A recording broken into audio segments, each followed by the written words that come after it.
Pour ceux qui n'étaient pas là ce matin, Assalamu alaikum, Dalen Akja, bonjour et bienvenue, good morning and welcome. Nous allons continuer sur notre thématique de l'axe 2 aujourd'hui, donc qui porte sur l'écologie du vivant. Comment vivons-nous dans l'espace que nous partageons? Et nous allons poursuivre avec le troisième panel de ce symposium sur les résistances et les savoirs endogènes.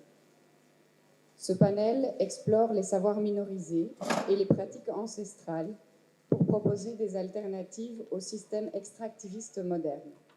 Sherba examine les savoirs environnementaux du fleuve Sénégal pour construire des résiliences face au changement climatique. Elisabeth Gallon-Drost s'intéresse aux cosmographies plus qu'humaines et à la reconnaissance des entités naturelles comme la rivière Atrato pour subvertir les frontières humaines et non humaines. Liliana Coutinho partage son expérience dans la création de communautés durables en valorisant les savoirs locaux et une éthique écologique. Enfin, Germaine Aconi incarne avec l'École des Sables une forêt sacrée contemporaine où la danse devient un langage universel ancré dans la philosophie traditionnelle sénégalaise mais ouverte aux apports des élèves internationaux qui participent à une co-construction corporelle d'une liaison sans cesse renouvelée entre les cultures et la nature. Ensemble, ces intervenants interrogent les moyens de construire un vivre ensemble respectueux de la nature et des savoirs traditionnels. Tout de suite, j'invite sur la scène Liliana Coutinho, chercheuse et commissaire, Elisabeth Gallon-Drost, chercheuse et artiste visuelle, Cher Abdul Ahad Mbakeba, maître de conférences titulaire en géographie humaine à l'UCAD, Germaine Aconi, danseuse et chorégraphe, fondatrice de Moudra Afrique et fondatrice avec Helmut Vogt de l'École des Sables. Et le panel sera modéré par Mouhamadou El Adiba, dont je vais vous présenter la biographie tout de suite. Docteur en sciences cognitives de l'EHESS, Mouhamadou El Adiba est enseignant-chercheur en philosophie à l'Université Cheikh Anta Diop de Dakar, où il développe un enseignement en épistémologie intégrant les théoriciens du Sud global. Ces derniers y sont étudiés et critiqués à la lumière des pratiques épistémiques africaines, qu'elles soient traditionnelles, savoir endogène ou scientifiques, avec l'ex-école historique de Dakar. Adiba a également mis en place, depuis son retour à l'UCAD, des séminaires de recherche en philosophie analytique et organisé plusieurs colloques internationaux pluridisciplinaires réunissant des chercheurs venus d'Europe, d'Afrique et des Amériques. Il a été porteur du projet transversal Les Suds dans le monde. Je te laisse la parole. Est-ce que ça marche? Parfait. Je vais essayer de parler 2-3 minutes pour que les traducteurs s'habituent à ma voix bizarre. Et puis après, on va continuer. Donc, so I'll try to speak a little bit so that the translators would get habituated to my weird tone of voice, and then we will begin. So, merci d'abord aux traducteurs qui vont traduire en fait ce panel et permettre à tout un chacun de comprendre ce qui va être dit dans la langue qu'il préfère.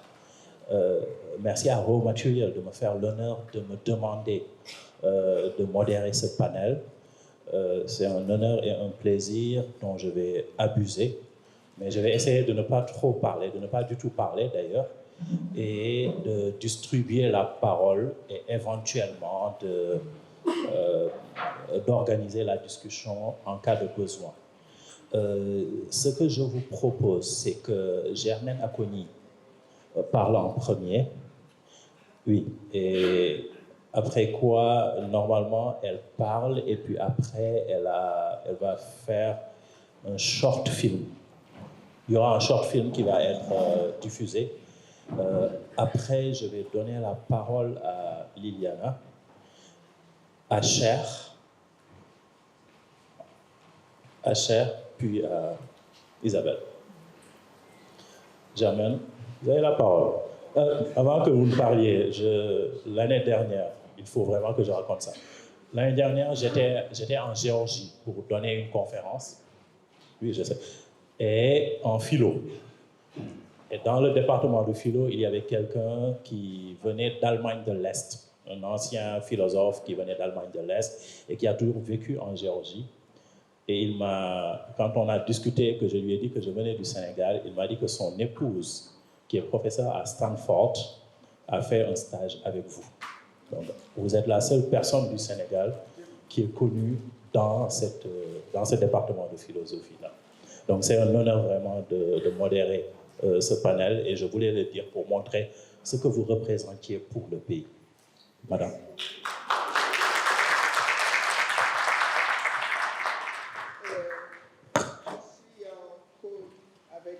Mon époux Elifop. Je vais lire parce que j'ai toujours le trac, malgré qu'on pense que je n'ai pas le trac. Alors, l'école des sables, une forêt sacrée des temps modernes. Dans nos traditions, la vie s'apprend dans la forêt sacrée, un lieu d'initiation où la danse joue un rôle central. À l'école des sables, cette essence se perpétue. Les danseurs sont invités à porter ce qu'ils ont en eux, leur culture, leur tradition, leur identité à travers leur danse patrimoniale. Symboliquement, ils viennent aussi avec du sable de leur pays pour enraciner l'école des sables. L'école des sables n'est pas qu'une école de danse, c'est une école de la vie. On n'y apprend pas seulement des pas, mais une philosophie, une mode de vie, une manière de mieux comprendre et de s'accepter. Ouverte au monde entier, l'école des sables transcende les frontières. La danse devient un langage universel, permettant de se parler au-delà des mots. Chaque rencontre, chaque mouvement est un dialogue, un frottement culturel et personnel, toujours empreint de respect et de discipline. L'art du donner et du recevoir. Lors des stages qui réunissent les danseurs des 5 continents, l'échange est au cœur de l'expérience. C'est une véritable rendez-vous donner et du recevoir, si cher à Léopold Sédar Senghor. Ici, l'Afrique partage sa richesse avec le monde tout en recevant ce que l'autre peut lui offrir par la danse. L'école des sables a su réunir le monde où la politique échoue encore. 3 valeurs fondamentaux. L'école des sables sonne dans les valeurs sénégalaises qui rythment chaque jour l'apprentissage. Le djom, le sens de l'honneur et de l'amour-propre. Le kersa, la pudeur et la politesse. Moune, la patience et la persévérance. Un lieu connecté à la nature. Surplombant la mer et la lagune, entourant de collines, se dressent fièrement les baobabs. L'école des sables est un lieu unique, malgré le défi comme la destruction partielle due au port en construction. L'énergie est encore là. Une danse en harmonie avec la nature. Ma technique de danse s'inspire de la nature. Le corps humain, miroir du cosmos, s'inscrit dans les mouvements que j'ai créés. Pour moi, la colonne vertébrale est le serpent de vie, l'arbre de vie. Dans cette approche, les danseurs explorent le cosmos. La poitrine, c'est le soleil. Le pubis, les étoiles, les fesses, la lune. L'école des sables est bien qu'une école, est bien plus qu'une école. C'est une vision, un pont entre les cultures, un sanctuaire où l'humain et la nature dansent à l'unisson. Voilà. Quand vous aurez, Helmut va vous expliquer aussi la construction de l'école. Et après, vous allez voir un film. Je serai plus à l'aise quand vous allez me poser des questions.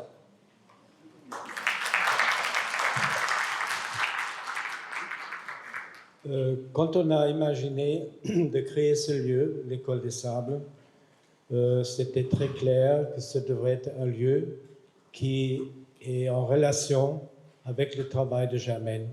Ce travail qui est inspiré par la nature, tous ces mouvements, ou presque tous ces mouvements de sa technique. Donc, c'était important que ce lieu reflète ça. Et à la base de comment faire ce lieu, comment le préparer, de construire, était une idée. Et c'était pour moi la pureté japonaise et l'énergie, l'enracinement de l'Afrique. Et c'est dans cet esprit qu'on a conçu le centre. C'est un lieu, quand on a commencé de le construire, on était seul au milieu de la nature. Il n'y avait que des rochers et du sable, ni l'eau, ni l'électricité. Et c'était un combat extraordinaire de faire émerger là ce qui s'appelle maintenant l'école des sables. Et les constructions étaient faites aussi toujours dans cet esprit, garder le contact avec la nature. Donc, par exemple, les douches, ils ne sont pas fermés, ils sont ouverts vers le ciel. On reçoit la pluie quand il pleut et le soleil quand il a le soleil. Les fenêtres, ils donnent vers la nature des bungalows, vers la lagune. Là aussi, le contact avec la nature. Les salles de danse, également, ils sont au moins d'un côté ouverts vers la nature, vers la lagune, ou tout autour ouverts vers la nature. Et il faut dire, on était conscient que c'était important de respecter cette nature, de respecter les esprits du centre. Germaine, elle se couchait sur tous les rochers avant qu'on a commencé la construction pour demander les esprits du centre de nous accepter, de nous soutenir. Ça, c'était très, très important. Et quand on a construit notre maison sur le terrain, donc là aussi, on est obligé de sortir des énormes rochers, mais on les gardait, on les a considérés comme des protecteurs du centre de notre travail. Et comme Germaine a déjà dit, les stagiaires, on les demande d'emporter du sable ou de la terre de leur pays. Et on rajoute à travers toutes ces années, ça fait maintenant presque 25 ans qu'on travaille, donc il y a beaucoup de sable, beaucoup de terre du monde entier qui se mélangeaient avec le sable de l'école. Donc on pense que tout ça fait que ce lieu a une énergie vraiment très très particulière et très très forte. Et les personnes qui viennent chez nous, dès qu'ils arrivent, ils le sentent. C'est une énergie qui inspire, qui donne de la force et qui se sentent en harmonie avec la nature. Donc voilà, c'est ce que je peux dire de ce côté-là. J'avais encore... Ah oui, et il y a un baobab sacré, bien sûr, qui est sur le terrain, et elle amène les danseurs à ce lieu sacré, de sentir l'énergie du baobab, de sentir l'énergie des ancêtres. Et il y a même des petites choses que on parle avec les oiseaux. Il y a un oiseau rouge, le cardinal. Donc on demande chaque fois, il est là que quelques mois dans l'année, de protéger le centre, de protéger le travail. Donc voilà, c'est ça les relations de travail de Germaine avec la nature et la protection de la nature. Merci beaucoup.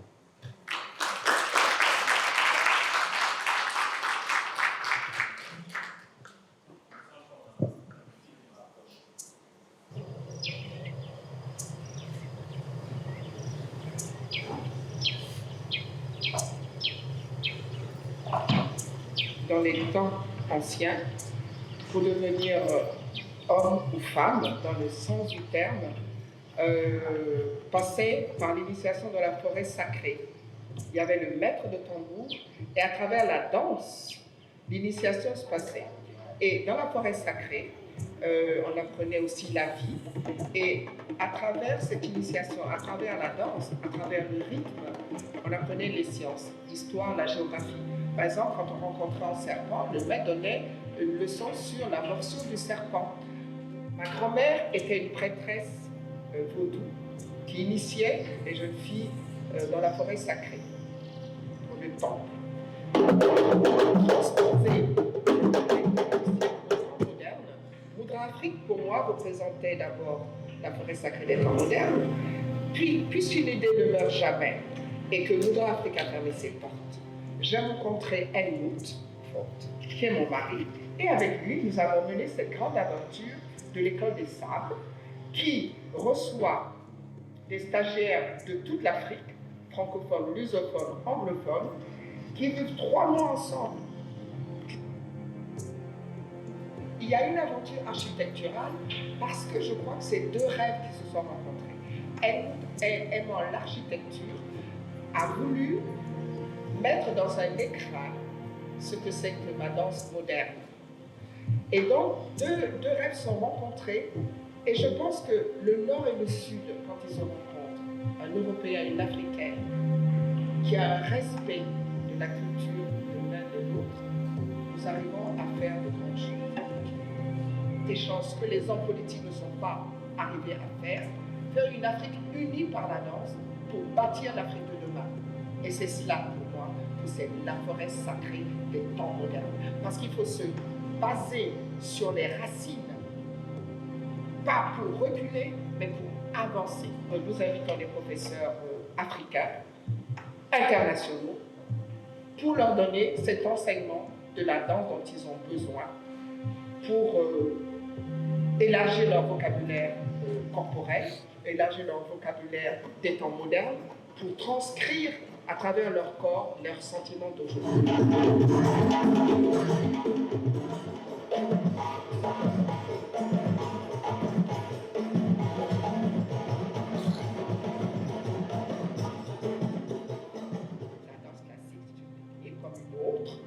On peut dire que c'est une technique ethnique, comme on peut dire, ils disent nous que nous avons des danses ethniques, mais c'est spécifique aux Européens. Et donc, à travers cette technique, je me suis dit, mais moi, j'ai un corps, ça m'a révélé mon corps en tant qu'Africaine. Si j'ai un beau derrière, je me sers de mon derrière. Et c'est là que j'ai dit, le derrière, c'est la lune. La poitrine, c'est le soleil. Et après cela, donc j'ai commencé à faire des grandes ondulations. Et quand je suis revenue au Sénégal, après mes études, je me suis immergée encore dans les danses traditionnelles, parce qu'on pense que les Africains n'apprennent pas à danser. C'est faux. Dans la forêt sacrée, on apprend à danser. Et j'ai commencé à comparer, à prendre plus conscience à travers les danses traditionnelles et les danses que j'avais apprises en Europe, de faire un mélange des deux. Et à travers la forêt, je vivais en Casamance, j'ai vu les arbres, j'étais en contact avec les arbres, avec le fromager, et je suis partie de là, enracinement du fromager, et élancement vers le haut, c'est-à-dire en étant enraciné dans sa culture, on peut prendre des influences d'ailleurs pour pouvoir rester en soi. Et donc, j'ai pris comme base la colonne vertébrale, qui est l'arbre de vie, et de là, toutes les sensations partent du buste. Et voilà, c'est de là que j'ai bâti ma technique de danse avec les ondulations, les ondoiements et les contractions.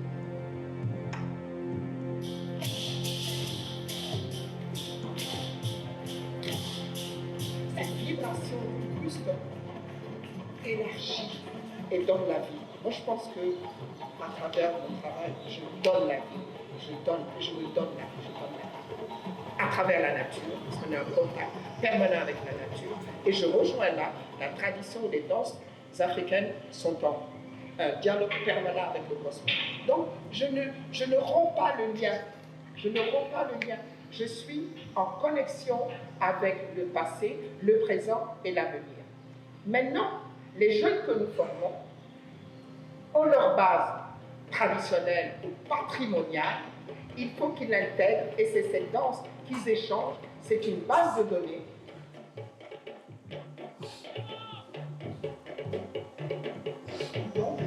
danses sont les danses d'aujourd'hui. On peut dire qu'elles sont tout à fait contemporaines de la façon dont on est construit, comme une architecture, de la façon dont on est construit dans l'espace, dans le temps, et ça devient une architecture tout à fait contemporaine.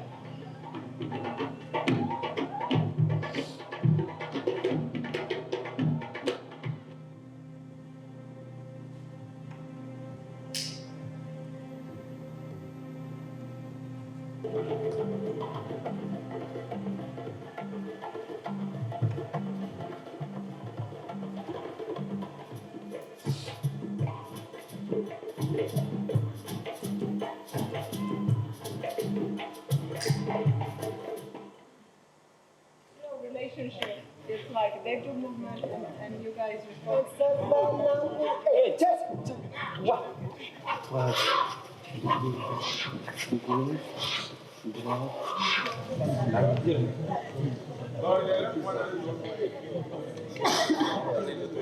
Dans les années 60, j'ai fait mes études de prof d'éducation physique et sportive à l'école Simon Ségel dans le 16e. Et j'ai rencontré la danse classique, Marguerite Lamotte, qui était la directrice de cette école, une petite femme frisée qui m'a vraiment impressionnée, qui m'a appris la discipline. Et à travers la danse classique, la gymnastique harmonique, le sport, c'était pour moi une confrontation dans mon corps.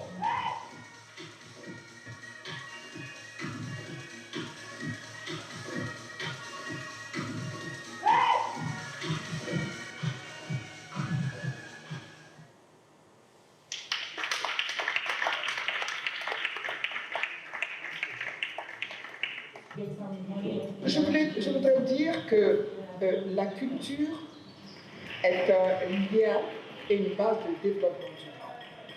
Parce que quand nous sommes arrivés dans ce village, il n'y avait rien. C'était un désert. Il n'y avait que les pierres et le sable. Nous avons dit, nous nous installons là. Et depuis que nous sommes installés, parce que nous voulions être en pleine brousse, on a rêvé d'être les seuls. Dès que nous sommes installés, la télévision nous a montré, ils ont vu que ce lieu était beau. Tout le monde a commencé à dire, on veut être à côté de Germaine-la-Commune. Et ça a donné un essor incroyable au village, parce que nous recevons des jeunes de toute l'Afrique, et après aussi des jeunes du monde entier, qui viennent à travers la danse faire des échanges. Mais nous avons une quinzaine de femmes et d'hommes qui travaillent ici et qui sont chefs et mères de famille et à travers le travail que nous leur fournissons, ils arrivent à nourrir leur famille. Et en plus, nous donnons un exemple extraordinaire. Ces jeunes qui viennent ici, on leur fait un lavage du cerveau. Nous avons une compagnie de 8 membres de danseurs et de 5 percussionnistes. Ils vont dans le monde entier. Ils disent, eh bien, il y a la pauvreté ici, mais il y a la misère dans les autres pays. Ce sont les États-Unis, il y a la misère. Et nous sommes bien là. Et je leur dis, allez voir ce qui se passe ailleurs. Vous voulez bâtir votre pays. Et c'est ce qu'ils font. Et c'est un. Et justement, cet exemple incite les jeunes à venir, les jeunes enfants, les enfants du village, viennent parce que c'est une fenêtre ouverte sur le monde. Nous éduquons les enfants. Nous leur apprenons à travers la danse l'histoire de leur pays. Et je vous assure, toutes ces femmes et ces hommes sont fiers de l'école. Ils sont fiers de travailler à cette école. Et je pense que la culture est un lieu de fierté, de fierté, de développement de soi. Et à travers cette fierté, nous pouvons développer l'Afrique et être fiers de ce que nous sommes. Et nous n'avons rien à offrir aux autres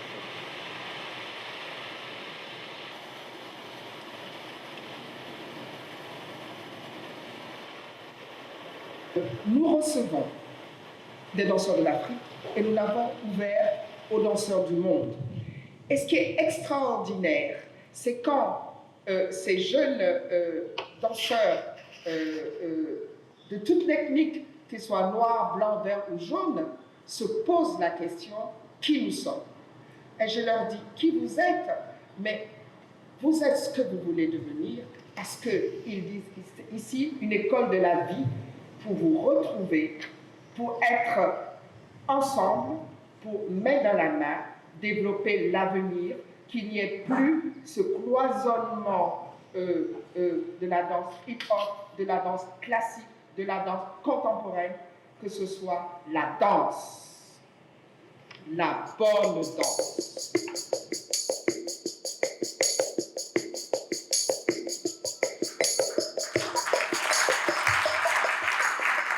Merci. Ok, ça marche pour la première fois. Merci pour cette conférence, cette présentation et ce film qui suscite des questions et qui répondent à certaines questions que j'avais en fait. Donc, je pense qu'on aura une discussion intéressante après. Tout de suite, j'ai passé la parole à Lilia Coutinho, qui est une... you speak in English, won't you? Ah, vous allez parler en français, ok, parfait. Qui est une académique et une créatrice d'institutions. Je dirais ça comme ça. On pourrait dire ça comme ça et on va dire ça comme ça, malgré sa modestie portugaise. J'ai été assez impressionné par ce que j'ai lu de ce que vous avez fait. Je vous laisse présenter ça et je pense qu'on aura une discussion assez riche après. Merci beaucoup.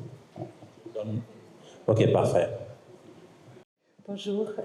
D'abord, mes vrais remerciements, mes très sincères remerciements de m'avoir invité ici. Je me sens honorée, je me sens très reconnaissante d'être ici. C'est la troisième fois que je suis à Dakar. Les premières 2 fois, je suis venue pour les ateliers de la pensée, pour écouter seulement. Donc, merci pour ce temps-là.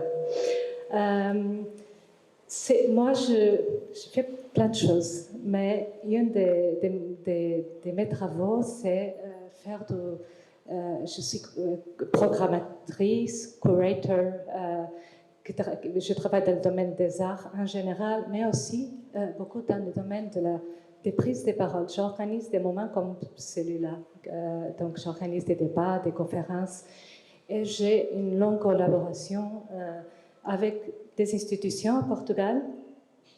Et c'était très intéressant de réfléchir à mon travail à partir des questions de ces panels ici, les questions de résistance endogène et aussi les résistances politiques. Il y a aussi cette idée qui est sur la synopse, sur l'abstrait, de la création de communautés durables pour la promotion des connaissances locales d'une éthique écologique. Mon programme est international, donc c'est très intéressant de penser qu'est-ce que ça fait dans le local d'où je viens. Je vais montrer quelques images, mais elles seront là en train de passer, je ne vais pas tous les commenter. Ce que j'ai à partager avec vous, c'est plutôt une réflexion sur ce travail, mais aussi sur un autre travail à une autre échelle, que c'est la création, là peut-être oui, d'une institution qui est en train d'émerger, c'est une communauté locale, là dans l'endroit où j'habite, dans la banlieue de Lisbonne.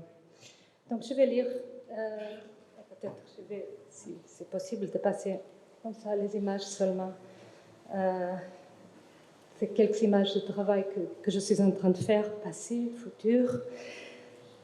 Depuis plus d'une décennie, je me suis engagée dans un travail de programmation qui favorise, entre autres, le dialogue sur les thèmes de la coexistence entre culture, société et aussi sur l'enchevêtrement entre nature et culture. Ces programmes agissent comme des catalysateurs, réimaginant des modes de vie qui honorent l'existence humaine et non humaine, reliant les préoccupations écologiques aux structures sociales. Avec eux, je travaille sur les dimensions intangibles, imaginaires et perceptuelles d'un lieu, d'un local de sociabilité. Mais qu'est-ce qu'un lieu? Voilà. Qu'est-ce qu'un lieu? Les lieux sont faits de multiples matières, d'habitudes, de paysages, d'histoires parfois en conflit, des relations paradoxales. Un lieu est un enchevêtrement de sensibilité, un plurivers en soi. Parler de mon lieu, c'est parler d'un tissage et d'une tessiture très complexe, fait d'époques, de mémoires, d'archives, d'histoires et aussi de perspectives différentes et de mouvements. Des mouvements de départ, comme on a parlé hier, des mouvements de départ des îles, mais aussi des mouvements qui ont lieu quand on reste sur place, un peu comme la position de l'arbre dans l'entraînement des arts martiaux, qui sont des positions d'immobilité apparentes qui nous invitent à éprouver et à sentir un mouvement extrême. Dans sa nature enchevêtrée, agir dans un lieu peut être comme une action d'acupuncture, lorsque nos actions et nos relations dans un lieu ont un impact dans le grand tissu du vivant.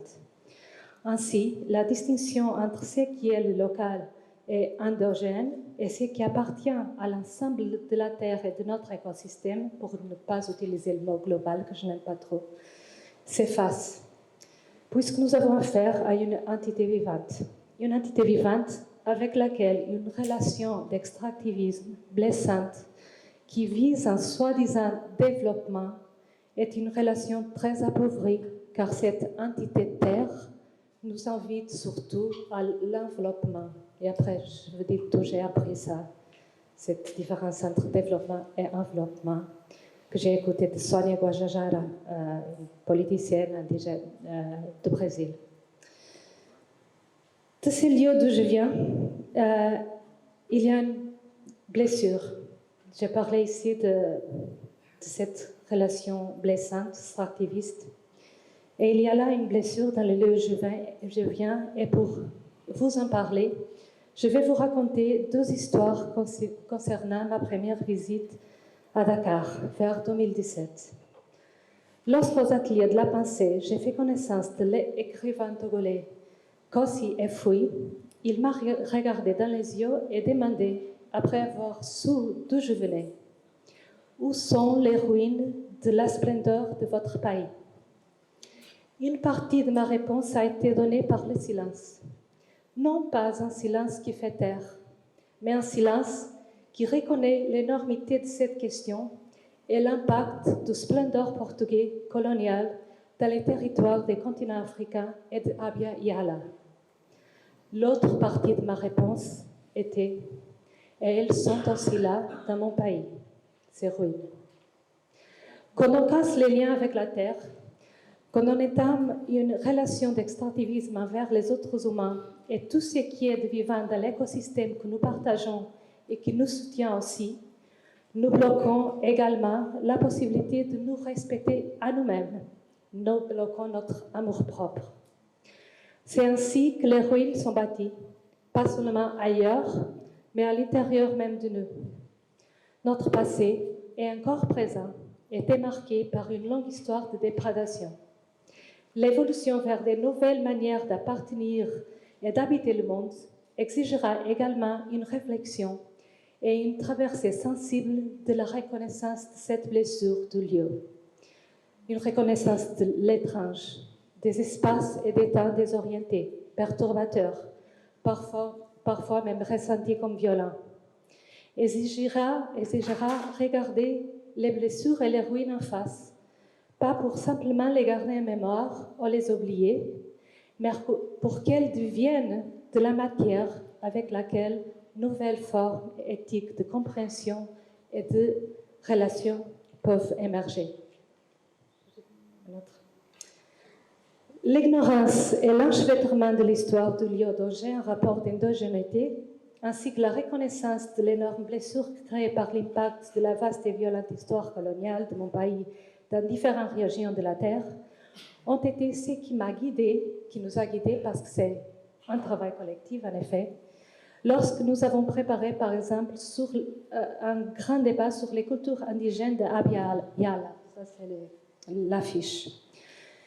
Le programme que j'ai organisé avec une anthropologue portugaise, Susana de Matos Viegas, des questions indigènes, je traduis ce qu'elle est là, écologie, terre et savoir amérindien, a été le premier au Portugal à accorder un long temps d'écoute dans la sphère publique au savoir indigène d'une partie du monde avec lequel on a été en relation sans aucune écoute ou accueil. Le moteur curatorial, c'était d'aller regarder et écouter ce qui survivait, ce qui est encore, même si la narrative dominante disait que ça n'existait plus. Les peuples amérindiens, par exemple, et ses cultures et pratiques. En quoi consistent ces programmes? C'était un large programme, je peux en revenir après, où des différents intervenants des différents territoires d'Abya Yala, nous avons évité d'appeler Amérique latine parce que latin, c'est une projection européenne sur ce territoire, comme Ailton Krenak, c'est un important penseur et activiste du peuple Krenak au Brésil, Elisa Lancon Antileo, linguiste mapuche, et beaucoup d'autres. Je peux vous donner après plus de détails, mais peut-être je vais vous parler de l'invitation qu'on a faite à Eduardo Viveiros de Castro, qui est principalement connu par ses travaux sur le perspectivisme. Mais ici, on l'a invité en raison de la manière dont il a présenté l'indigénéité, pas comme une identité fixe, pas comme un autrui, mais comme une position et un concept politique qui reconnaît notre interconnexion avec la Terre et les écosystèmes. Dans son discours de 2016 au Rio de Janeiro, Les involontaires de la patrie, Viveiros de Castro a décrit la résistance indigène comme une réexistence, pas une résistance, mais une réexistence, qui ne consiste pas simplement à survivre, mais à redéfinir l'existence face aux forces d'effacement. Par son étymologie, appartenir à un lieu, la notion d'indigénéité signale un état de devenir, un engagement que nous pouvons prendre dans les lieux que nous habitons. Et peut-être après, on peut parler sur une possible relation féconde entre cela et le cosmopolitisme, mais je laisse ça pour après.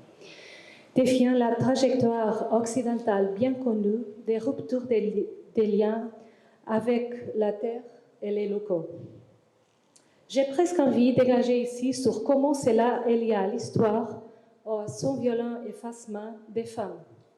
Travaillé de manière et étudié de manière extensive par les historiens tels que Silvia Frederici ou la sociologue Yayo Herrero, entre autres, qui travaillent sur ces thématiques de l'écoféminisme. Mais je dois laisser cela pour un autre moment pour vous parler d'un projet concret et présent qui engage une large communauté et qui est actuellement mené par un groupe de femmes dont je fais partie, des femmes très différentes entre elles. Et en effet, parfois on est tellement différents que parfois il y a des conflits, et je l'ai dit, n'oubliez pas que nous sommes déjà la biodiversité que nous défendons, donc pas de problème avec le conflit. Il s'agit d'une institution émergente, organique et fragile. Et c'est là la fragilité n'est pas une dimension négative. Par cette fragilité, on privilégie l'engagement intentionnel aux structures rigides et aux plans préconçus. Cette fragilité, c'est de certaine façon la force aussi qui nous fait questionner et être très en face aussi avec les intentions qu'on a. Cette communauté c'est une communauté qui s'est formée autour de la nourriture, du partage de la nourriture et de la production locale, dans une région qui est à la périphérie de la ville de Lisbonne, déjà le début de la zone rurale. Ces principes directeurs sont simples mais profonds. Le respect de la biodiversité, l'entretien des relations humaines et la reconnaissance du fait que la nourriture est un bien commun plutôt qu'une marchandise.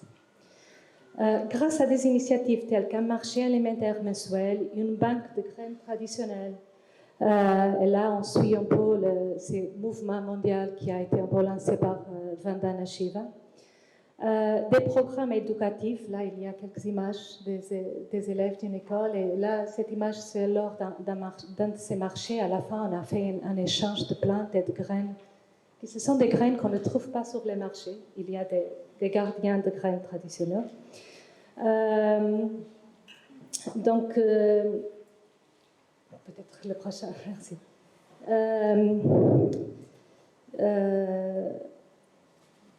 Donc, on a créé des programmes éducatifs et et on a aussi en garde une portion d'un fleuve qui passe dans cette région, la région de Ruda dos Vinhos.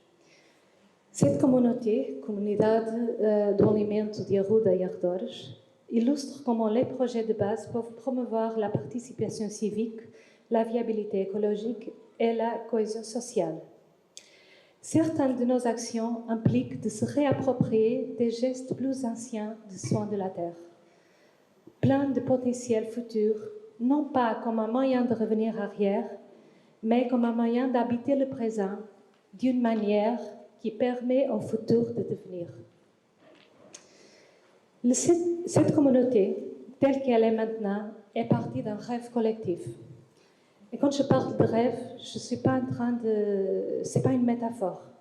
Nous avons utilisé une méthodologie d'activation de l'intelligence et de l'agir collective, le Dragon Dreaming, je ne sais pas si vous connaissez cette méthodologie, qui a été développée avec l'aide des connaissances des aborigènes australiens pour qui le rêve est important dans la constitution de la réalité. Dragon, parce que les rêves peuvent être sauvages et que nous avons parfois besoin d'outils pour naviguer dans le chaos. Nous savons que lorsque nous travaillons en collectif, tout n'est pas harmonieux. Ces rêves qui continuent à nourrir ces projets est lié non pas vraiment à un objectif d'immortalité, mais à l'objectif de trouver, avec persévérance et dans une certaine anonymité, les gestes pour ne pas annuler l'avenir. Un anthropologue italien, Andrea Stait, également très engagé dans la promotion des savoirs locaux et d'une éthique écologique à travers une réflexion sur la construction de la maison, le dit d'une manière très intéressante. Je vais citer Andrea Stait. Un défi s'ouvre aujourd'hui. Trouver la capacité d'introduire le futur dans les choses qui se font au présent. Bref, apprendre à comprendre les implications profondes entre ces deux dimensions, le rêve et la réalité. Oui. Ah oui, pardon. Merci. Ça, c'est un film d'Ayrton Krenak, Le rêve de la pierre. Et ça, c'est un programme à venir, le mars prochain. Donc, cela revient à une invitation à comprendre les implications profondes entre ces deux dimensions, le rêve et la réalité. Très souvent, j'entends dans les débats que j'organise autour des savoirs locaux et d'autres modes de faire monde, et on a entendu ça aussi, et d'autres modes de faire monde et d'autres cultures que ne soient pas des matrices européennes, le mot rêve. Non pas comme un synonyme d'un plan, mais l'activité réelle du rêve, où on n'a pas le contrôle total, mais qu'elle est l'expression d'une forme d'engagement au monde et de connaissance. Par exemple, Ayrton Krenak a filmé Le rêve de la pierre. A raconté aussi, lors d'une conférence organisée à Lisbonne, que j'ai accueillie, le rêve où son père décédé lui a montré l'endroit qui, 2 ans plus tard, après une période de recherche, il a trouvé pour vivre et bâtir sa maison et créer une réserve de biosphère où les humains et non-humains cohabitent. Et aussi le rêve d'un membre de sa famille en apprenant que la rivière a souffert une catastrophe écologique, était dans le coma, mais n'était pas morte. Cela revient à dire, pour lui, qu'on peut, par nos actes, aider à faire revivre cette rivière. Ou les états de rêve qui raconte Nastacha Martin, une anthropologue, aussi, qui est... Oui, c'est presque fini. Après avoir été attaqué par un ours en Alaska et y avoir survécu, par lequel les animaux lui parlent, pas avec des mots, mais dans un langage qui est un langage des rêves. Rêver est une poétique sérieuse. C'est une ouverture vers ces lieux, et je parle ici, j'appelle encore une fois Ayrton Krenak, vers ces lieux qu'à Hilton appelle d'institutions communautaires, où nous tous, animaux, plantes, les soi-disant humains, nous tous nous rassemblons. Un local aussi. Rêver implique sortir de l'emprise d'une certaine rationalité technique et sec. C'est offrir les voies vers l'écoute des rivières, des arbres, des pierres qui fleurissent. C'est offrir des nouvelles voies pour la construction du monde qui, sans se limiter à des mesures rationnelles trop strictes, sont vastes et profondément interconnectées. La science commence aussi à nous inviter à comprendre ce type de perception. Nous ne rêvons jamais seuls et nous devons perméables lorsque nous rêvons. Je suis presque en train de finir. Je vous ai dit que j'avais 2 histoires à vous raconter sur ma première visite à Dakar. Les 2 m'ont montré des choses très significatives sur l'endroit où je vis de manière plus continue, Portugal et l'Europe. Je vais vous raconter le rêve que j'ai fait en arrivant de mon premier voyage à Dakar. Dans ce rêve, j'étais dans l'avion, comme en effet je l'étais dans la réalité réveillée quelques heures auparavant. L'espace vide de la cabine était complètement et densément habité par des joyeuses créatures, légères et transparentes, très très colorées, qui dansaient autour d'elles-mêmes en souriant. J'étais la seule à les voir. Lorsque l'avion a atterri, je suis sortie de ma chaise de l'avion et j'ai commencé à descendre les escaliers. Ces esprits légers, gais et colorés m'accompagnaient dans cette descente. Cependant, lorsque mes pieds ont touché le sol, ils ont été immédiatement repoussés par ces sols de mon pays, complètement imperméables à eau. Un sentiment de tristesse et solitude est apparu, mais aussi un sentiment de compréhension et d'acceptation de cette impossibilité de marcher sur un sol européen sans la compagnie de ces petits monstres esprits joyeux. Je ne pouvais pas m'attendre à ce que des esprits aussi joyeux vivent parmi les ruines. Comment travailler le sol du lieu que j'habite, qu'il s'agisse d'un sol réel, imaginaire, conceptuel, métaphorique ou concret. Et là, je peux penser à une éthique écologique au sens large, dans ses axes mentaux, sociaux et environnementaux, afin de le rendre à nouveau perméable, poreux à ses esprits et à autrui, pour que ces sols et les gens qui marchent s'autorisent un jour à sentir, écouter et voir la rose qui fleurit dans la pierre. C'est ça aussi qu'anime mon travail et mes gestes. Merci beaucoup pour votre écoute.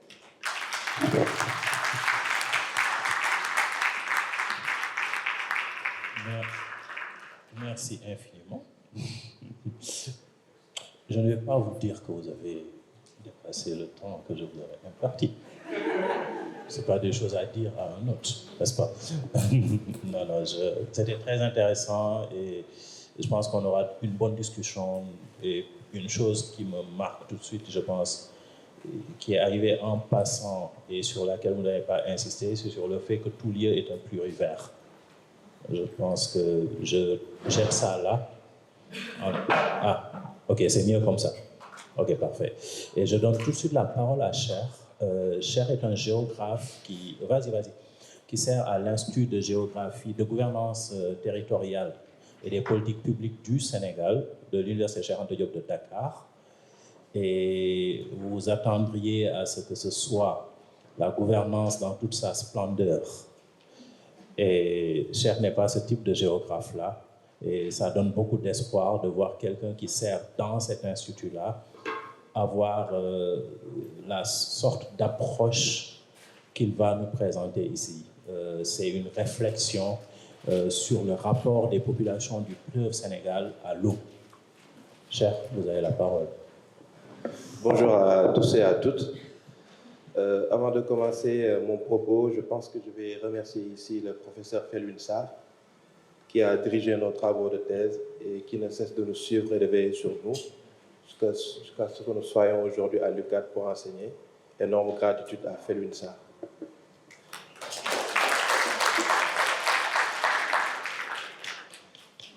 Toujours dans le sens de la reconnaissance de dette, ce travail a été effectué dans le cadre d'une thèse de doctorat entre 2016 et 2020. je pense aux populations de Gandiol, au nord du Sénégal, qui ont construit ce travail avec moi-même. Merci à toute la population de Gandiol. Résistance et savoir endogène. Aujourd'hui, je vais parler plutôt de l'attachement à un lieu, à un espace. On peut dire que l'être humain habite et occupe de manière inlassable la Terre. Ses conditions de vie dépendent de celle-ci. Il ne peut pas se soustraire.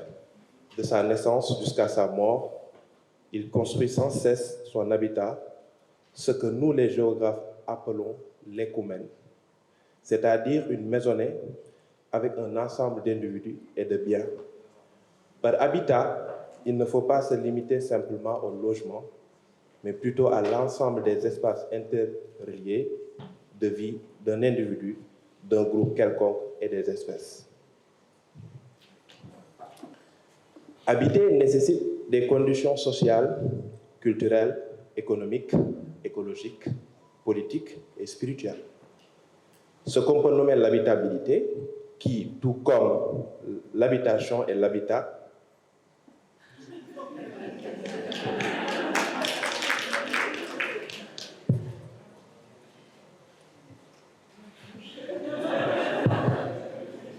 ce qu'on peut nommer l'habitabilité, qui, tout comme l'habitation et l'habitat, s'avère être à la fois une réalité personnelle, collective et sociale. Aujourd'hui, avec les changements globaux, on peut tous se rappeler de cette tendance à considérer que tout espace devenait habitable. Grâce aux moyens technologiques et financiers, on ne devait plus s'en soucier. Maintenant, à toutes les échelles, en effet, nous voilà confrontés à une menace sur notre habitabilité qui révèle de l'insoutenabilité des types de liens et des interdépendances que nous entretenons. Croire que l'on peut toujours déployer des stratégies et des ingénieries de prévention des risques et par la mise en état d'urgence des sociétés est une illusion, peut-être, pourtant promue par les opérateurs de nos territoires. L'exploration de savoirs endogènes est une opportunité pour refonder notre habitabilité. Ces savoirs se situent où? Ils sont dans nos pratiques quotidiennes. Ces dernières peuvent s'incarner dans notre attachement au territoire que nous habitons. L'attachement à un territoire est un sentiment géographique, peut-être que je parle avec l'œil d'un géographe, mais après peut-être vous allez me dire, qui articule ce qu'une personne perçoit et ressent d'un lieu et ce qu'elle perçoit et ressent des relations sociales et des cultures portées par ce lieu et ce qu'elle perçoit et ressent de sa dimension environnementale, pour citer Michel Busson. L'ambition affichée dans ce travail est de saisir les expertises écuménales de cohabitation, les pratiques communautaires, les expériences, les émotions, les imaginations et politiques depuis des lieux inscrits dans des histoires sociales, pour rejoindre la collègue qui vient de passer. Ces dernières peuvent inférer des alternatives vers une vie bonne, ce que Alberto Costa appelle bonne vivre dans un contexte de crise climatique.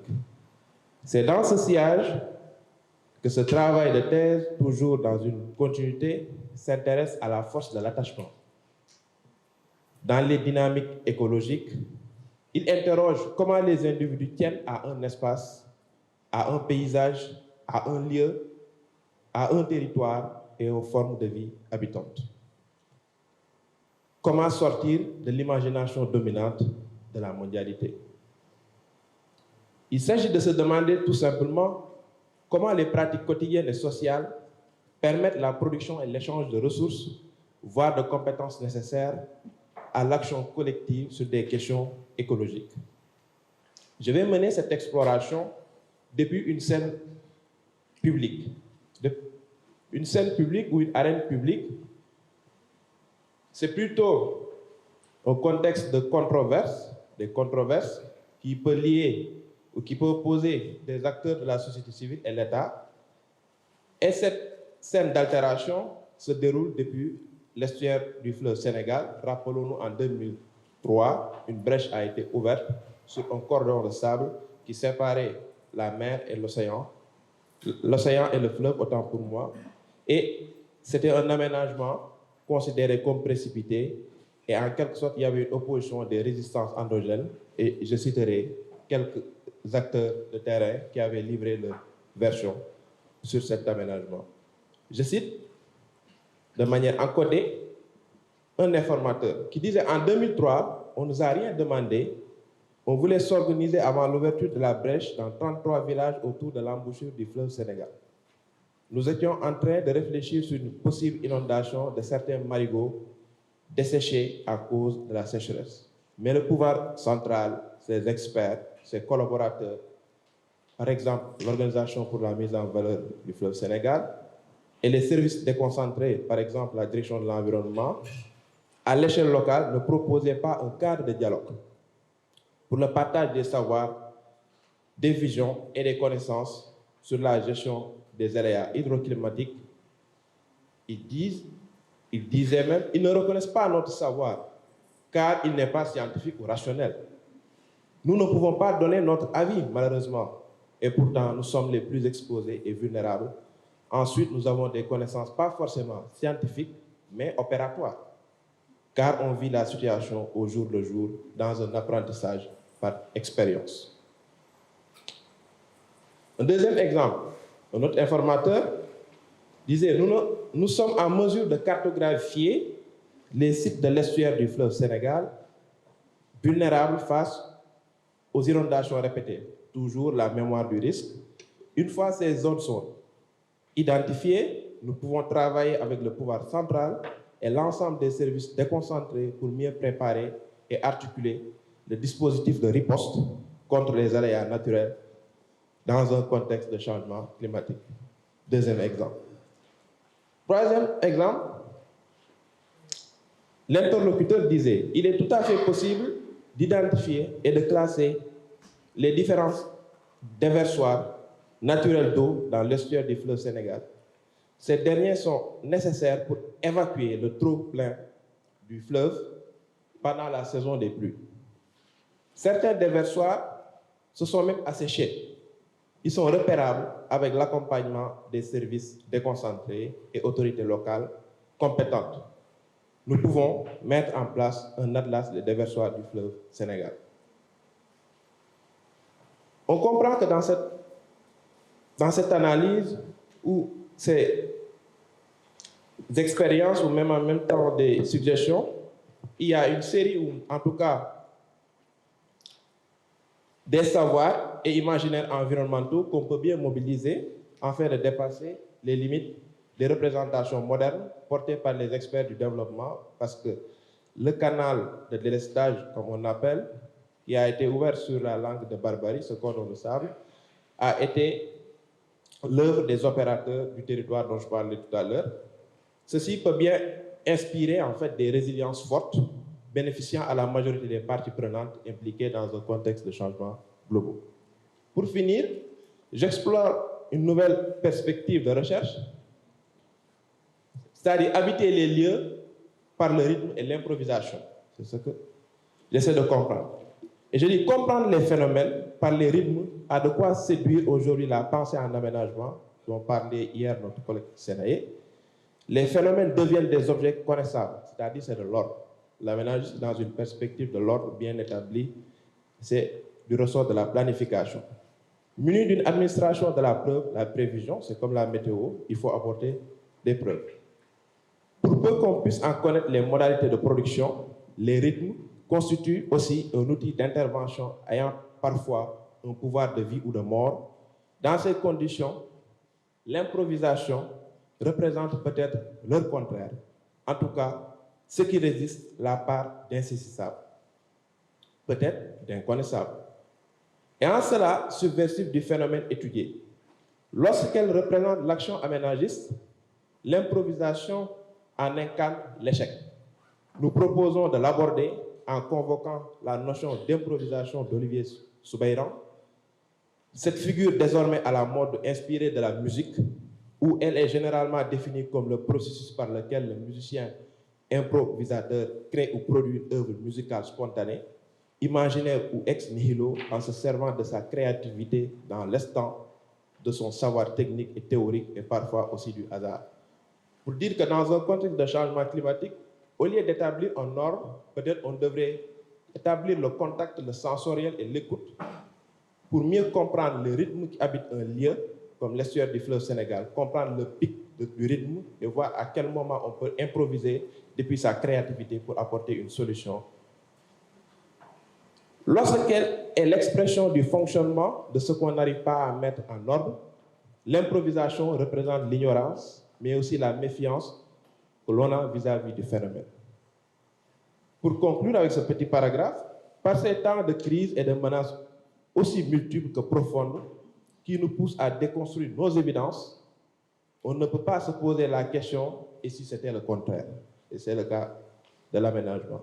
Est-ce qu'on peut faire le contraire? Qui était vrai? Une interrogation.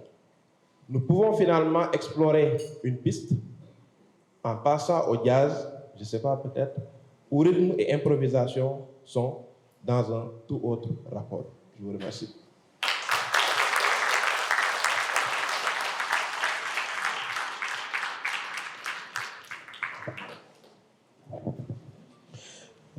Vous voyez à quel point l'université Cheikh Anta Diop est disciplinée. Même les gens qui viennent de Saint-Louis, quand ils viennent à Cheikh Anta Diop, tiennent le temps.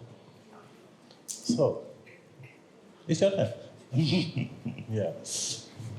Nous allons avoir le plaisir d'écouter Elisabeth Gallon-Drost qui va parler en anglais et qui va, en fait, sa parole va résonner avec la parole de Cheikh parce qu'elle donne une place très importante à l'eau et au fleuve. Et en fait, une chose qui est intéressante dans ce que Elisabeth va faire, c'est qu'elle va discuter non pas de comment les populations locales s'adaptent à l'environnement, mais comment l'environnement parle aux populations locales.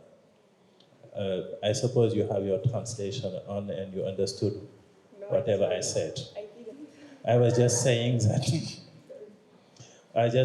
that your talk will resonate with Cher's talk, even though you go the other way around, because you are talking about not how the local population adapt to the environment, but how the environment itself talks to local populations. Yeah. You see, I understood what you prepared. Thank you very much. I also want to thank a lot the loving and careful organization, and I'm very honored to be here today. And I'm very honored to be here embraced by so much water. And we're at the presence of rivers and the presence of their forces and leakages and re-existences.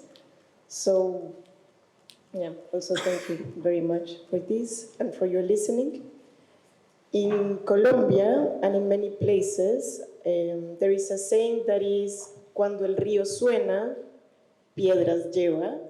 And not a very good English translation would be, when the river sounds, it carries stones. I will follow this notion today as riverine echoes unfolding beyond the here and there, regarding the daily life and ethnic legal defense processes with the Atrato River Basin in Chocó, Colombia, as a fluvial and planetary sense of place and belonging. I want to evoke in this moment also the Atrato River Basin, the Atrato River Guardians, the riverine inhabitants, and the diverse lawyers, researchers, artists who have been part of defending this river basin, the territories, and to whom I'm also very thankful. And what I will share here is also part of our learning process, so they're also present here in this presentation. So, the snoring of the Boca Chico, March 15, 2020, 2024.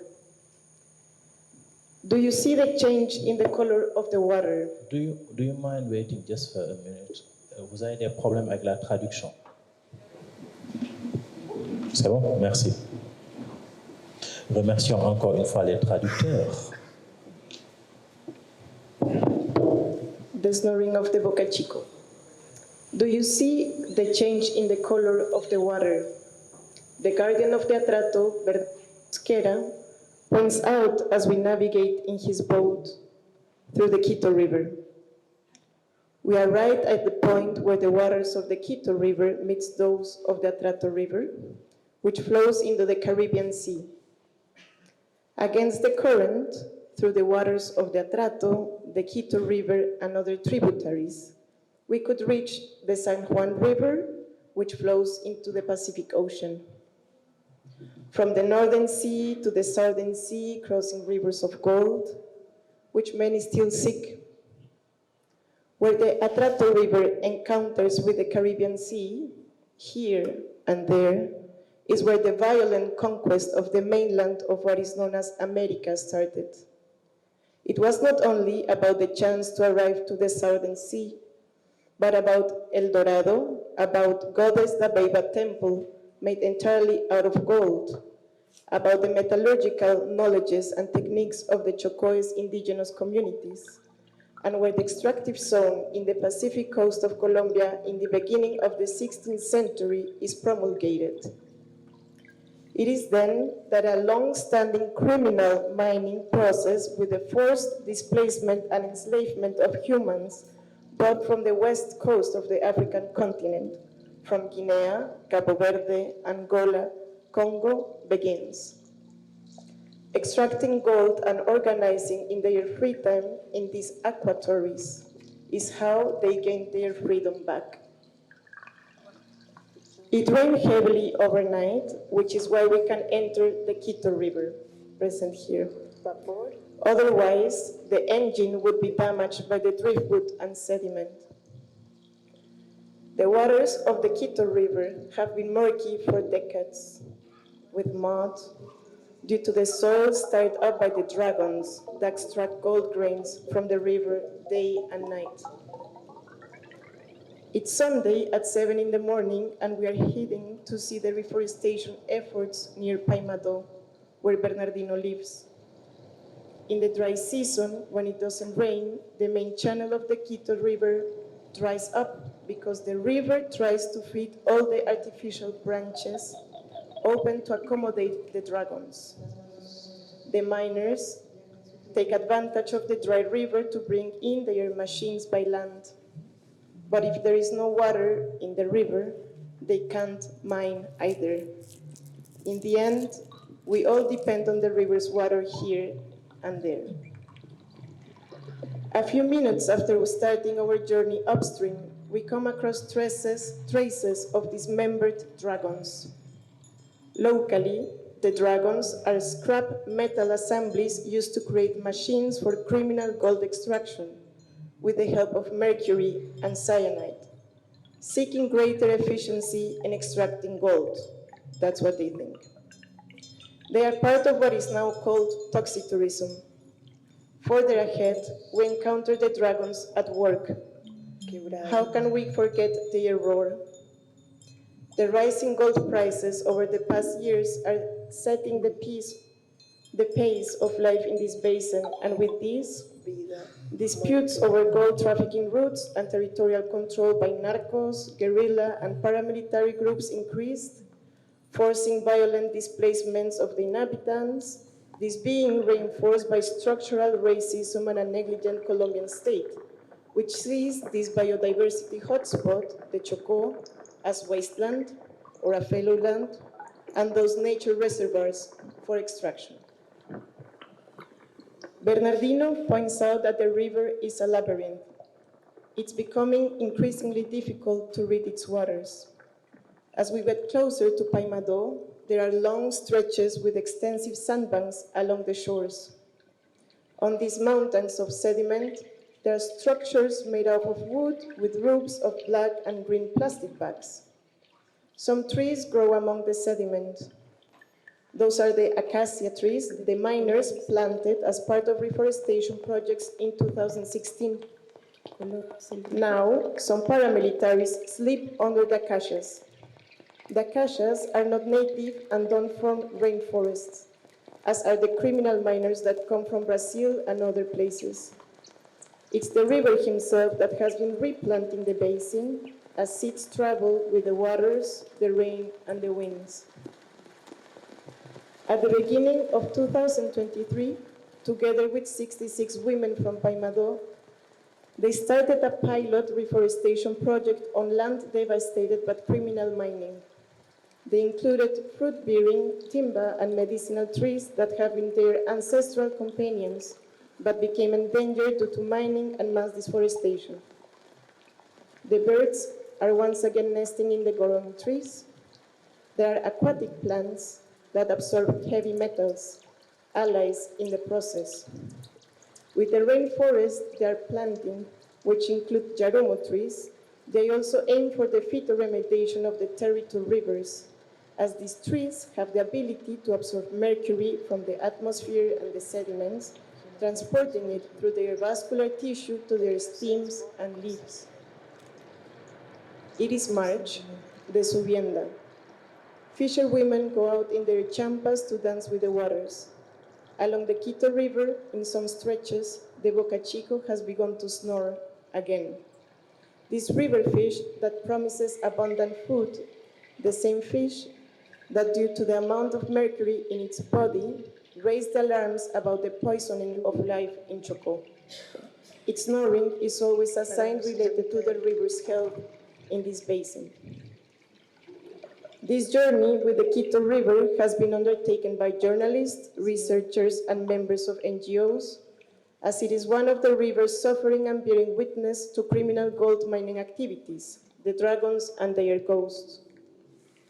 Members of the Constitutional Court made this journey in 2016 as part of a judicial inspection, responding to the legal demands fueled by the community councils of Black communities of the Atrato in 2015. This was decisive in formulating ruling T-622 of 2016, which recognizes the Atrato River Basin as a subject of rights, acknowledging the Atrato as a living being, as well as the interdependence and continuity between the river and their inhabitants. The Atrato is the first river in Latin America to be recognized under this legal framework of nature rights, the second on earth. This is again a victory of the Atrato communities, translating and defending their ways of living at the courts. The communities have also been recognized as guardians and spokespersons for the river, constantly inviting us to listen to the river. In the Atrato case, it's very important to acknowledge the long-term process of collectively defending the territories by the riverine communities of Chocó, and also the challenges that are being faced during the implementation process of ethnic rights and nature rights. Social environmental leaders are being persecuted and killed. Colonialism and, in consequence, ecocides, very latent today, as well as environmental and infrastructural racism, are at the core of environmental degradation and climate crisis. From the organizational process of Black and indigenous riverine communities, they achieved to expand the law and exceed the imaginaries about what a river is from relational ontologies, exceeding and transforming what is understood by nature, by local or global, by land and water without being a dichotomy, but a continuum of becoming, and aquatic in the planetary. With this, they have become force and inspiration of re-existence for many who are facing similar situations. In line with Silvia Rivera Cusicanqui, the organizational process defending the life with the rivers represents communities of affinity and collectives brought together by the waters, by the rivers, and by the mountains, acknowledging a sense of place that expands the here and there, that exceeds frontiers from intra-relationality. Speaking the language of the river has to do with the ability to have passed through the body, as is stated by guardian of the Atrato and representative of the indigenous Embera communities, river people, Nixon Chamorro. I quote him, "The expression of the river is something that one lives." And the sense of place and belonging extends through the repertoires and choreographies of the daily life. The Atrato is the backbone that articulates a broad network of interspecific relations interwoven with its course. It is life itself. There is not enough words to describe this. Nixon shares that the tree is what gives there the water. It is from the tree that all rivers are born. For that reason, the cohabitation between us and nature is constant. There is not a division of territory. The territory is everything, is river, jungle, forest, animals, people, it's a whole. The Atrato River Guardians, a coalition of communities of Black, Indigenous, and Mestizo farmers, recognize their heterogeneity in the ways they live with the river and exemplify collective ecological care, defending the river while promoting relationships rooted in ancestral practices and justice, guided mainly by Ubuntu philosophy, I am because we are, Atrato is, Atrato we are. With the Guardians of the Atrato, we have been listening together along the Atrato Basin, experiencing their multiple existences and manifestations under the premise, where does a river begin and where does a river end?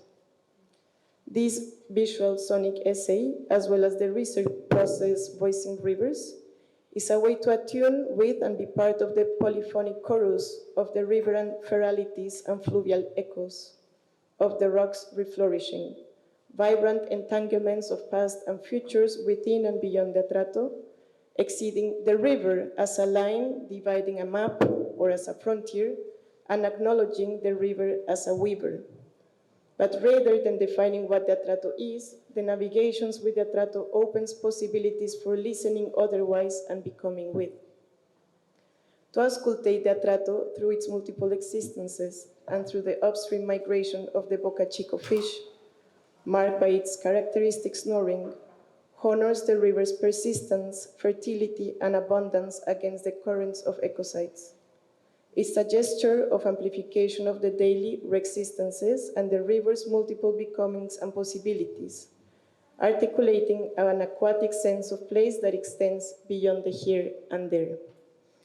The question that remains is, what if it had not rained last night?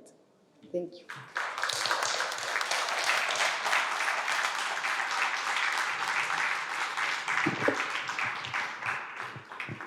Thank you.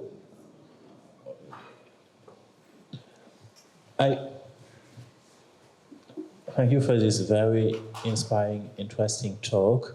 I won't comment it. Actually, I will just, given that we don't have so much times, I will ask for 2 questions here, 2 questions there, and then we will wrap it up. Just something very interesting in your talk is about the fact that you show us the true meaning of Ubuntu, which is that in African cosmologies, Ubuntu goes beyond actually humanities. People talk about humanity, but if you read carefully African ontologies, it goes beyond humanities, and that's what you show here, which is very, very interesting. So, on a malheureusement pas de temps. Je vais donner la parole à 4 personnes dans la salle. Après quoi, nous allons conclure. Donc, une personne ici, déjà. Madame derrière, après. Monsieur ici, après. Et je déciderai après. Allez-y. Merci. Chère Germaine, cher Helmut, ma question, elle s'adresse à vous. L'année dernière, j'ai pu, avec mon guide spirituel Tata Kwainki Simutaime, visiter pour la première fois l'école de sable, bien que le nom de cet endroit, enfin, j'ai même pas de mots pour dire qu'est-ce que ça représente. Avait déjà voyagé, me rencontré à différents endroits de ma vie, par différentes bouches, par différents pieds et par différentes personnes qui ont apparemment amené de la terre et du sable à Tobab Dialao. Quand on était là, quand on est rentré avec Tate, on s'était dit plusieurs choses, mais à ce moment-là, dans mon apprentissage, en tant que mona de ce monsieur, on était en train de parler beaucoup de sentiments. Plus que d'émotions, on était en train de parler de sentiments. Et avec ces 2 jours, enfin 1 jour et demi de symposium, je pense qu'il y a quelque chose qui est rarement mentionné dans nos conversations, c'est la question de la peur. Et comment la peur, elle peut être le moteur de beaucoup d'atrocités et j'en passe. Il se trouve qu'au-delà de la bravure, ça se sent au travers des années de l'école des sables, je suis très curieuse au moment où vous avez tout de suite intentionné, intuit cet espace, ce sanctuarium, cette forêt sacrée, vous deux. J'aimerais savoir qu'est-ce que étaient les sentiments que vous animaient profondément. Voilà, ça c'est ma question. S'il vous plaît, on va attendre que toutes les questions soient posées et puis on va répondre. Merci. Merci beaucoup, professeur, pour ces brillants exposés. Non, attends. Ah, là-bas d'abord. Alors, merci. Moi, c'est Aïssatou Bangoura, ancienne de Modra Afrique. Je voudrais juste apporter une petite contribution. Je commencerai par remercier Raoult Material pour cette invitation et saluer respectueusement Germaine Acogny et Helmut et toute la salle, bien évidemment. Alors, quand j'ai vu ce thème résistance et savoir endogène, je me suis posé la question de savoir de quelle résistance et quel savoir. Mais au sortir de la biennale, nous avons assisté à de très beaux ballets de danse, et notamment le ballet national. Donc je voudrais prendre les danses traditionnelles comme illustration de cette thématique. Car je pense que la danse aujourd'hui me semble être un terrain privilégié de résistance aux apports extérieurs. Car les danses traditionnelles sont des danses, c'est un ensemble de pas et de mouvements fixés par la tradition. Et elles sont restées près des sources, elles continueront à rester là, comme le disait Aimé Césaire, et surtout, elles ne céderont pas à la modernité. Car c'est quoi ces danses traditionnelles? C'est des marqueurs d'identité, elles sont propres à chaque ethnie. On peut voir le pitam chez le Sérère, aussitôt on saura que c'est une danse Sérère. Comme on verra le Daorabine chez les Lébou, on reconnaîtra aussitôt le groupe Lébou. Donc, ces danses-là, elles ont en commun le rythme, elles ont en commun l'émotion, la sensibilité qui caractérise beaucoup ces danses africaines, mais elles ont également beaucoup d'énergie qui leur permettent de faire face aux apports extérieurs. Elles ne restent pas pour autant figées, elles sont évolutives, si paradoxal cela peut paraître, mais elles ne sont pas du tout figées, quand bien même qu'elles gardent toujours leur caractère authentique. Et c'est en cela que Keita Fodeba, il a su transposer ces danses de la place du village sur les scènes de théâtre à l'italienne, et Senghor, avec sa plume de mécène, a pu décrire ces danses et les définir comme la danse étant le langage le plus complet parce qu'invitant tout le corps. Ces danses traditionnelles, elles inspirent également les chorégraphes d'ici et d'ailleurs. Nous en avons pour preuve Germaine Acogny avec sa technique qui est inspirée de ces danses traditionnelles, qui repose sur l'humain et qui contribue beaucoup à développer et à créer une nouvelle gestuelle qui soit intéressante aussi bien pour les Africains que pour les Européens. Donc, c'est pour dire que ces danses africaines sont restées près des sources et nous encourageons les jeunes à les garder comme telles, à s'en inspirer pour pouvoir avancer et toujours communiquer avec le monde entier. Et d'ailleurs, pour terminer, je vais lire cette citation de Césaire qui disait que l'homme africain conserve et préserve son assurance, son humour et sa danse. Et s'il campe fièrement sur sa terre, non pas pour s'isoler ou pour bouder, mais au contraire pour accueillir le monde, alors l'art africain et la danse continueront. Bien sûr, elle aura évolué. Et c'est ce qui nomme également enracinement et ouverture. Je vous remercie. Merci.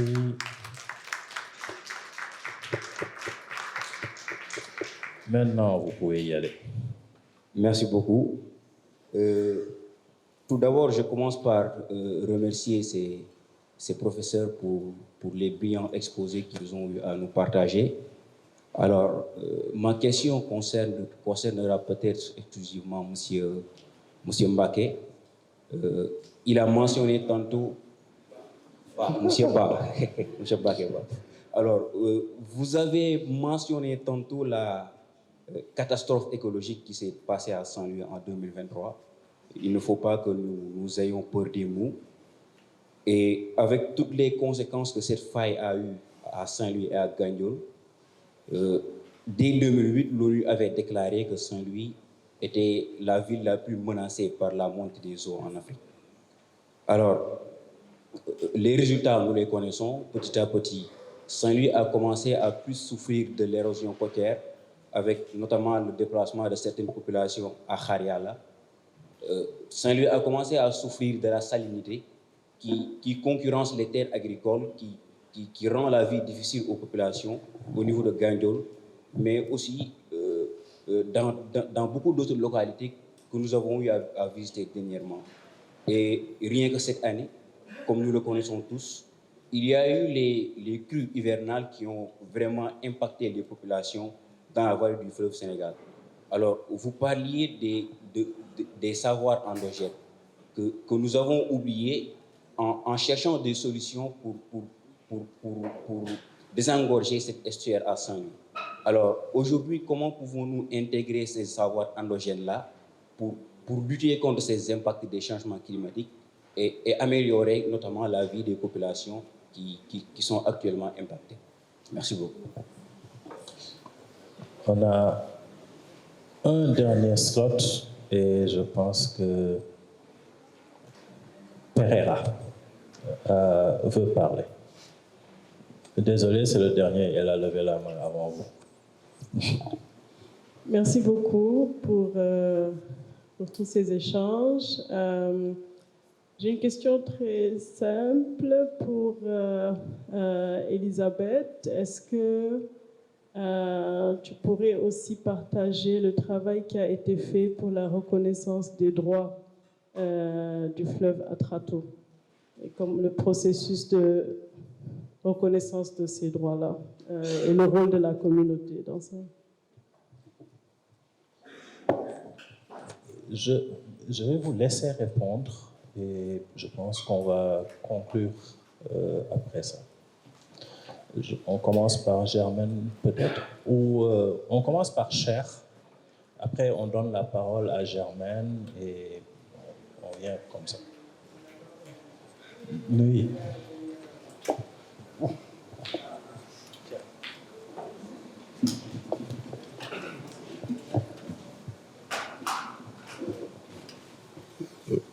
Par rapport aux conséquences et catastrophes à Saint-Louis, comment intégrer les savoirs endogènes? En fait, dans un dispositif de gouvernance, aujourd'hui, on pourrait réfléchir à une hospitalité parce que dans les propos, ce qui pose le plus le problème, c'est le cadre de dialogue entre les différents savoirs qui existent aujourd'hui à Saint-Louis, parce que la plupart des revendications reçues, les interlocuteurs disent qu'ils n'avaient pas accès à un cadre de dialogue pour partager. Ça, c'est un fait. Mais je pense qu'il ne faut pas oublier aussi que la résistance, elle peut être éclairée. Elle peut être éclairée comment? En cherchant dans l'opérationnalisation de ces savoirs dans le temps, pour montrer qu'ils étaient opérationnels. Si on arrive à prouver cette opérationnalité, aujourd'hui, rien n'empêche les acteurs de la gouvernance de cette ville de les intégrer dans les dispositifs, mécanismes et instruments de gouvernance. Je vous remercie. Bon, Pina a parlé du sentiment de peur. Mais on n'a jamais eu peur. Absolument, on n'a jamais eu peur. Quelque chose nous conduisait et chaque fois, les ancêtres vivent avec nous. On s'était inspiré par les ancêtres. On priait beaucoup parce que la prière, c'est vraiment quelque chose qui unit.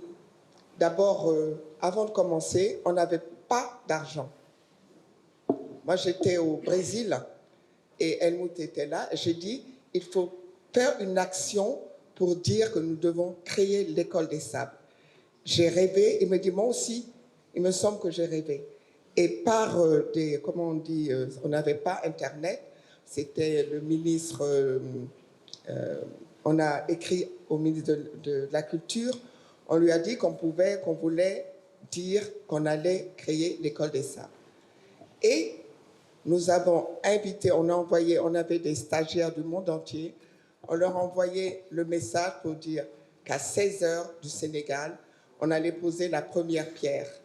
Eh bien, donc, tout dans le monde entier, ils ont eu l'horaire qu'on devait poser la première pierre. Eh bien, vous savez, ils n'avaient rien sur le terrain. Eh bien, toutes les ambassades sont venues. Il y avait 500 personnes sur ce terrain vide. Il y avait Doudou Ndiaye Rouge, Julien Jouga. Et il y avait le père Pagnou, l'imam du village, et Jacqueline Lemoine pour prier les ancêtres, le vaudou. Et je vous assure, le monde entier, des gens nous ont dit, ils se sont arrêtés pour penser à nous. Et à un moment donné, on a fait la prière musulmane, voilà, le père Pagnou, la prière catholique, et le vaudou. Et la veille, Helmut avait trouvé une pierre comme un triangle, n'est-ce pas? Et c'était notre logo. Et on l'a posé dessus pour la première pierre. Et Mamran Lai, c'était l'AN qui prie pour nous, était notre protecteur, est venu. Son fils, il a envoyé quelqu'un. Et là, à ce moment-là, moi j'ai fait une prière dansée. Les gens disaient, elle prie, elle prie. Et à un moment donné, l'envoyé de Mamran nous a appelés, on était 3, les gens étaient en train de manger, on s'est accroupis. Il a dit, je vous ai envoyé du sable, je le mets là et le monde entier va venir ici. Et donc nous, je crois que grâce à la prière, et quand une porte se fermait, l'autre s'ouvrait. On n'a jamais eu peur, jamais, qu'on ne savait pas à quel moment le centre allait se faire, mais on savait que ça allait se réaliser. Bon, maintenant, je pense que, je ne sais pas si tu... Voilà, on savait que ça allait se réaliser. Et grâce à la prière, grâce à notre croyance, et grâce à la prière, il n'y a pas, au Sénégal, il n'y a pas de division entre les musulmans, les catholiques, les animistes. Et grâce à cette force, et je pense que c'est grâce à cette force que nous avons existé, et que depuis 25 ans, vous savez, les institutions africaines s'ouvrent et se ferment les unes après les autres. Eh bien, nous résistons depuis 25 ans.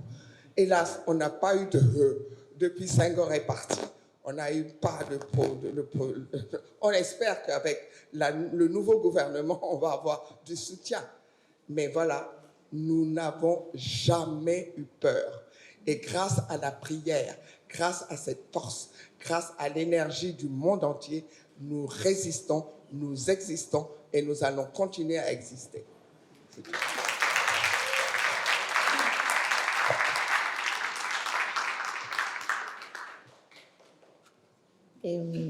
Thank you, Marie-Hélène. I will try to keep it short because it's a very, very long story. But points to have present for the process is that in the Middle Atrato River Basin in the 80s already, what is now acknowledged legally as Black ethnic communities, they started organizing to fight for the rights to be the authorities of their territories because they didn't exist for Colombia, for the nation state, and they were facing the challenges of the timber industry. So it was to defend themselves of the timber industry that was also penetrating from the lower basin to the middle basin, is where they start creating strategies and creating international alliances as well, also with anthropologists and with lawyers and with the church also a lot, and with the indigenous processes as well, to achieve the legal recognition as ethnic communities and as authorities in these territories, in these aquatic territories. And they achieved this in the Constitution of '91. This is very important because since then they have been killed and they have been persecuted. No? So they achieved a legal recognition, they achieved to have tools to fight all these violences, and in that moment is where the state is also starting to give many mining licenses to their territories, is where paramilitary structures are also very active there, is where they start being forcibly displaced.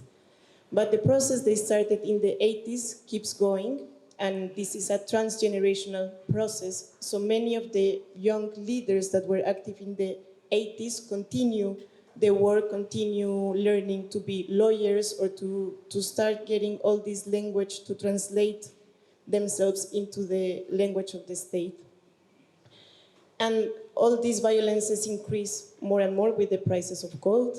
And is when they start also collaborating with other NGOs and lawyers.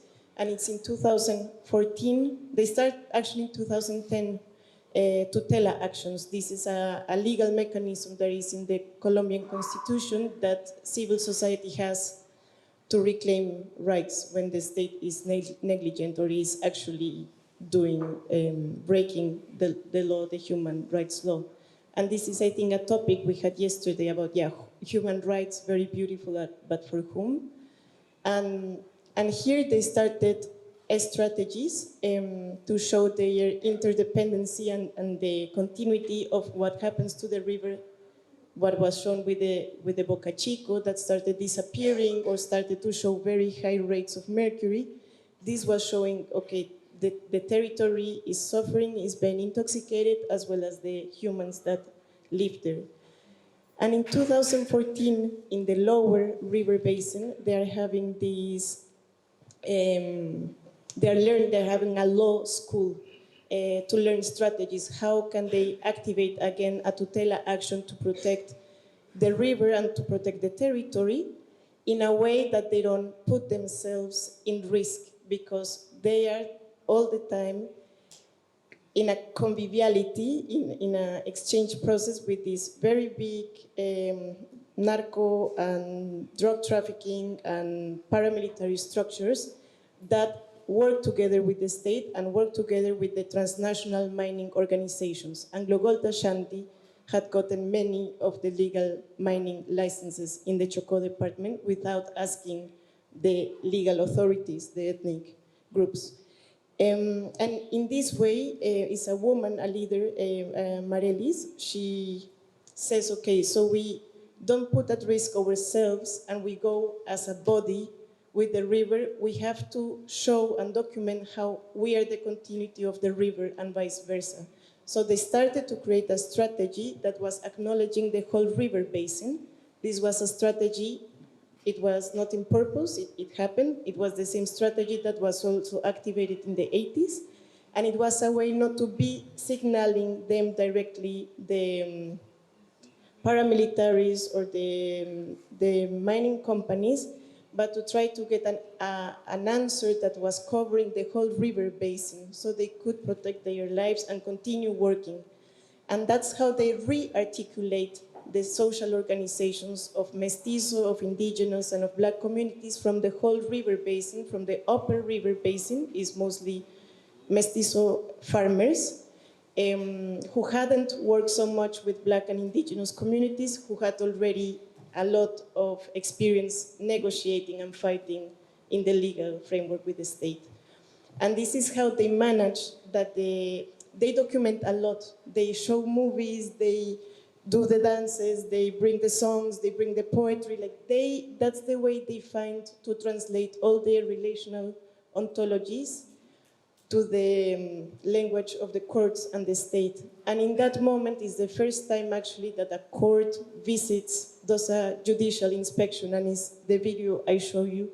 After I was talking with the lawyers of the Constitutional Court, they told me this was very important because we felt it wasn't about the text. No, they have folders and they have all this documentation and they can see the images and the films and they can hear in the court the stories, but there is a displacement. And then when they were with their bodies feeling what is happening in the river, the lawyers tell, this is where we got affected and this is where we understood what's happening and also what it means to be a riverine community and And that's why I also want to work with this navigation, because this navigation is in the media very latent, but it's always showing the dragons, the machine, the decadence of the territory. And I feel it's very important to keep showing that there is a very important resistance, a daily resistance of the body of guardians that are there, that when the court says, okay, they were not asking for the river to be recognized as a subject of rights, but that was the answer of the court. And they say, okay, we take that. It's not gonna help a lot. They know that it's a big challenge to implement a beautiful law. It was a big celebration in the beginning, in 2016, 2017, but then comes the question, how are we gonna implement this? How can one judgment change what has been happening since 16th century? So this has been the big challenge, but then again, the communities say, okay, we take that and we work, and they are the ones that are activating the law and are, with that working, but it's not the only tool they have. They do all the work all the time through many channels. Yeah, I will keep it there. Thank you.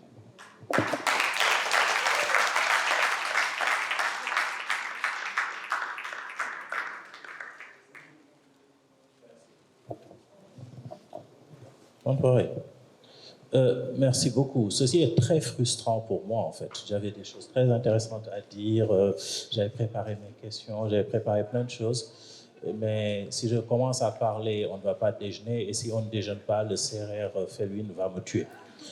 Donc, je vais m'arrêter là. On va juste parler un peu de la neutralité axiologique. En tant qu'épistémologue, quand vous êtes un bébé épistémologue, la première chose que vous apprenez, c'est la neutralité axiologique de la science. La science est axiologiquement neutre. D'accord.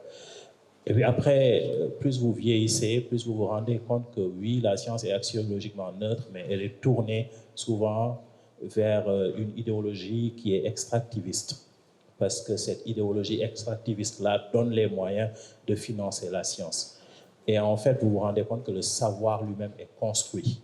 Et que toute société construit ses savoirs en fonction de ses besoins et en fonction de l'environnement où il est. Et cet environnement détermine beaucoup de choses. Du coup, la neutralité axiologique saute. Ça, c'est ma manière à moi de traduire ce qui a été dit ici et qui, en fait, nous montre l'urgence, non seulement d'écouter l'environnement dans lequel nous sommes, mais aussi de construire le savoir dont nous avons besoin. Parce que nous avons construit des savoirs qui ont été dangereux pour nous, qui sont dangereux pour nous et qui sont en train de détruire la planète. Et il est urgent que nous construisions des savoirs qui peuvent sauver l'humanité et qui peuvent sauver l'environnement. Et ça, en fait, ce n'est possible que si nous voyons que nous sommes dans un système. Si je traduis ça en langage maintenant mathématique, ça va être la théorie du chaos. On est dans un système et on est dans un système extrêmement sensible dont nous ne sommes qu'une partie. Et je pense que toutes les choses qui ont été dites ici, des travaux qui sont faits au cœur de Lisbonne, à l'école des sables, à ce que Cher fait pour les populations du Gandiol, à ce dont Elisabeth a rendu compte en Colombie, tout ça en fait montre que nous sommes en train de créer en fait le savoir dont nous avons besoin et que c'est une expérience vitale dont nous avons besoin si l'humanité doit survivre. Merci beaucoup. Felwine, tu peux aller manger.